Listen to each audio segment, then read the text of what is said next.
I'm a queer person, and everything that comes through my body, everything is being processed through this queer vessel.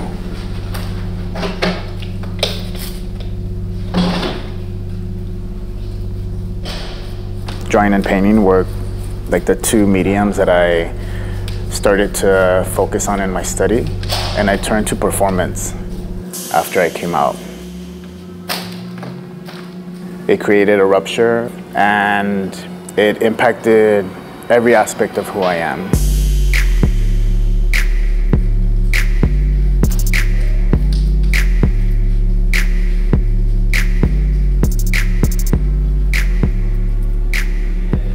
Adobe, I think, comes from both this place of wanting to connect with people, specifically like queer, brown creatives.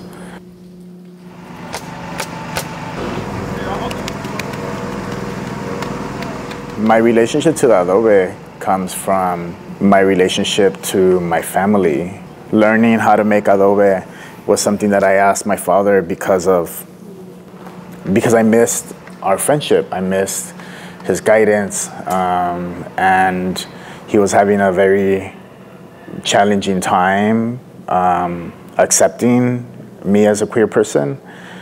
And I knew through my mom that he used to make bricks, like as a teenager before he came up to the States.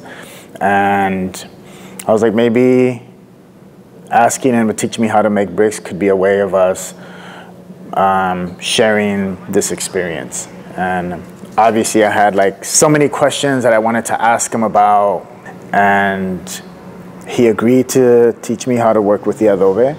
And we spent an afternoon in my childhood home, his backyard, mixing dirt.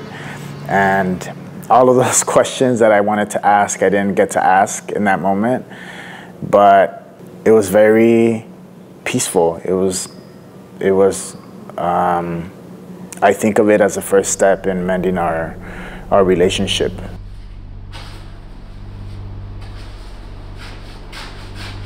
Fast forward to 6 years after that, I invited him to lead my very first large-scale production of adobe bricks, and he taught the rest of my family how to make the bricks with me.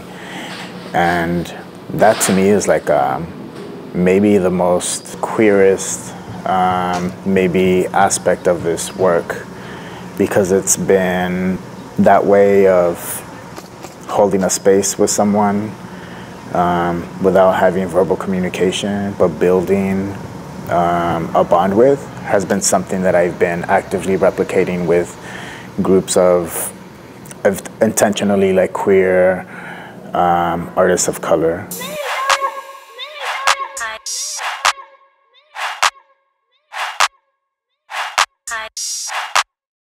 Over the last 10 years that I've been working with adobe, I've been emphasizing or focused on the generative abilities of soil and how it sustains all life on this planet, but hadn't considered like what that process looks like in the ground, how it also decomposes matter, how it undoes different materials and the time it takes to decompose different materials. All of this life that exists in the soil. I find myself time traveling when I'm making art. How to immerse people in a subterranean landscape or space that could bring us closer to some objects that are represented through these adobe sculptures without actually bringing those objects into the space. Because I'm thinking a lot about extraction, and I'm thinking a lot about archaeology as a colonial process that designates meaning and value, but also limits us from understanding ourselves when it's your culture that's being studied and being put under a magnifying glass, because it's all grounded on material culture.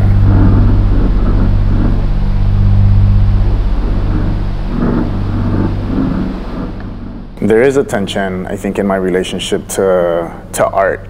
I recognize art as this Eurocentric like import, this idea of how to make, exhibit, and participate in making culture. And that's not how my family, that's not how I grew up. That's not the relationship that I had to like making art. Art is an inherent part of like being human and being alive, and it's part of your day-to-day existence as a person. Bringing in this material, bringing in this adobe, and showing up to these spaces collectively with other people of color is a way of pushing back everything that feels rigid and restrictive about these spaces, and have the adobe a place that could ground and kind of invite us in to a space where we could have our conversations